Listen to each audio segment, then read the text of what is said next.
नमस्कार दोस्तों, आज के टाइम में अगर बैंकिंग सेक्टर की बात करें तो एक फीचर बैंकिंग का बहुत ज़्यादा पॉपुलर हो रहा है, वो है ऑटो स्वीप। बहुत सारे मोस्टली बैंक इसको ऑफर कर रहे हैं और कस्टमर को बोल रहे हैं कि आप सेविंग अकाउंट ओपन करवाइए और हम आपको इंटरेस्ट देंगे एफडी वाला। तो ये तो बड़े कमाल की चीज़ है कि यार कस्टमर सोचेगा कि भैया सेविंग अकाउंट ओपन करवाऊंगा, इंटरेस्ट मिलेगा एफडी वाला, तो चलिए मैं करवा लेता हूँ, कोई दिक्कत ही नहीं है।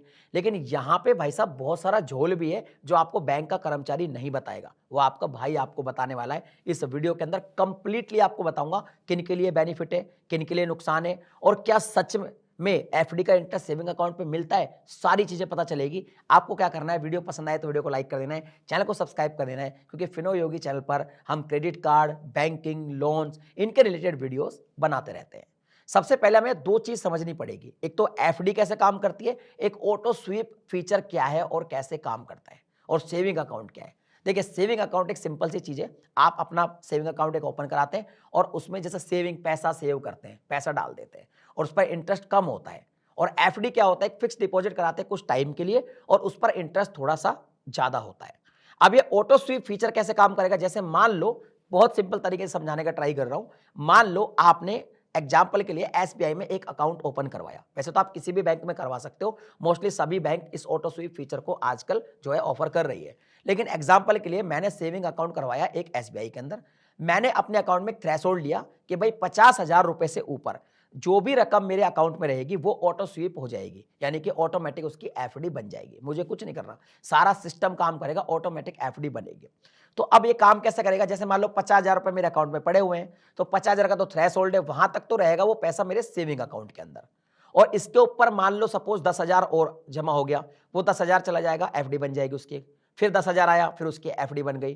फिर 5,000 आया, फिर उसकी एफडी बन गई। फिर 20,000 आया, फिर उसकी एफडी बन गई। ऐसे मल्टीपल एफडी बनती चली जाएगी और मल्टीपल एफडी पर, अब एफडी बनी है तो सिंपल सी बात है, एफडी का ही इंटरेस्ट मिलेगा उस पर, और 50,000 पर मिलेगा सेविंग अकाउंट का इंटरेस्ट।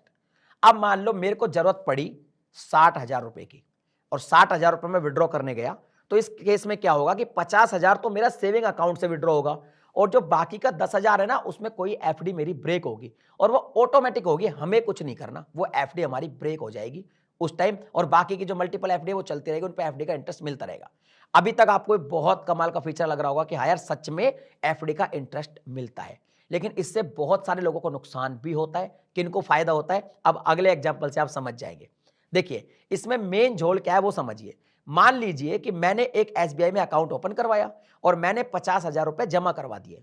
अब मेरे को जो ब्याज मिल रहा है एसबीआई में, मोस्टली जो ब्याज मिल रहा है फिलहाल 2.70 मिल रहा है सेविंग अकाउंट पर। वहीं अब जो मैं और पैसा मेरे अकाउंट में आएगा, वो जो एक्सेस पैसा होगा बार बार जो आता रहेगा, बार बार उसकी एफडी बनती रहेगी, उस पर एफडी का इंटरेस्ट मिलता रहेगा। लेकिन इसको समझने के लिए पहले एफडी को समझिए। एफडी में क्या होता है कि जब भी किसी बैंक में आप एफडी करवाते हैं, ऑटो स्वीप नहीं, डायरेक्ट एफडी करवाते हैं, तो इसका जो इंटरेस्ट होता है ना, वो इस पे निर्भर करता है कि आपने एफडी कितने दिन के लिए करवाई है। और जब उसको हम प्री मैच्योर होती है और उससे पहले हम उसको ब्रेक करते हैं तो उस पर पेनल्टी भी लगती है। अब ये कैसे होता है, जैसे मान लो किसी भी बैंक में आप जाएंगे कि मुझे सर 50,000 की एफडी करानी है, 1 लाख की एफडी करानी है, तो 0 दिन से लेकर 7 दिन तक, 0 से 7 डेज तक यहां पे कोई इंटरेस्ट एफडी पे नहीं दिया जाता। मोस्टली 7 डेज से लेकर 45 डेज तक 3.5% के आसपास इंटरेस्ट मिलता है। अब देखिए, इंटरेस्ट ये एग्जाम्पल के लिए अलग अलग बैंक में अलग अलग हो सकता है। वहीं अगर और आगे बढ़े तो 60 दिन की जो एफडी हम कराएंगे उस पर 4.5% के आसपास इंटरेस्ट हो सकता है। फिर हम 6 महीने की कराएंगे तो 6% इंटरेस्ट हो सकता है। 1 साल की कराएंगे तो 6.5 या 7% इंटरेस्ट हो सकता है। इस तरीके से एफडी काम करती है और आगे बढ़ती रहेगी, टाइम बढ़ेगा तो थोड़ा और इस पर इजाफा हो जाएगा। मोस्टली ऑटो स्वीप में जो आपकी एफडी होती है वो कॉमनली 1 साल की होती है, जो भी एफडी होगी वो 1 साल के आसपास की होगी। अब एफडी समझ गए। अब देखिए नुकसान कैसे होता है। मान लीजिए मेरे अकाउंट में 50,000 रुपए पड़ा हुआ है, उस पर मुझे 2.70% का इंटरेस्ट मिल रहा है एज ए सेविंग अकाउंट। अब कहीं से 20,000 रुपए मेरे अकाउंट में आए, अब वो चले जाएंगे डायरेक्ट ऑटो स्वीप में, नहीं उसकी एक एफडी बन जाएगी और उस पर मुझे एफडी का इंटरेस्ट मिलेगा। कितना मिलेगा वो अभी आपको समझ में आएगा। उसके बाद फिर और 10,000 आए, उसकी भी एक एफडी बन गई। उसके बाद फिर और 10,000 आए, उसकी भी एक एफडी बन गई।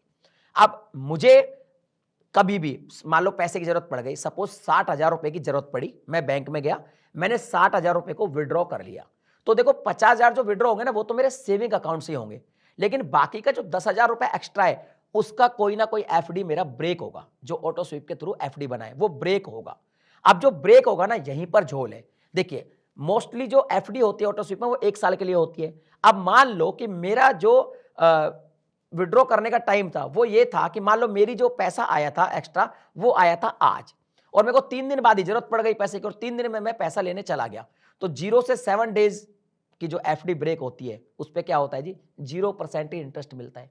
तो उसका मेरा इंटरेस्ट का नुकसान होगा। अगर वो पैसा मेरा सेविंग में पड़ा होता तो 2.70% का तो इंटरेस्ट मिलता।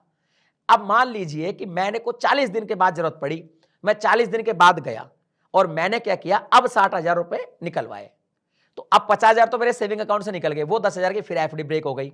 अब 40 दिन में 7 डेज से 45 दिन में मिलता कितना इंटरेस्ट है, 3.5%।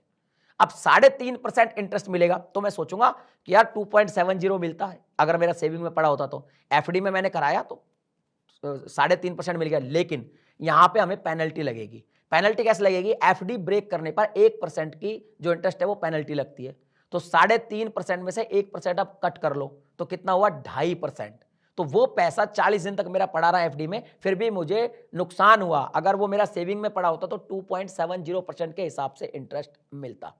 वहीं अगर मैं 6 महीने बाद गया तब मुझे बेनिफिट होगा। मान लो मैं 6 महीने बाद गया बैंक में कि भैया मुझे 70,000 रुपए की जरूरत है, तो 50,000 तो मेरे सेविंग से निकाल के देगा वो, और 20,000 की कोई एफडी ब्रेक होगी। अब वो 20,000 की जो एफडी है अगर वो 6 मंथ से ऊपर हुई तो क्या होगा, उसमें मान लो सपोज 6 मंथ में 5.5% इंटरेस्ट चल रहा होगा, 1% कट जाएगा तो 4.5 का मुझे बेनिफिट होगा।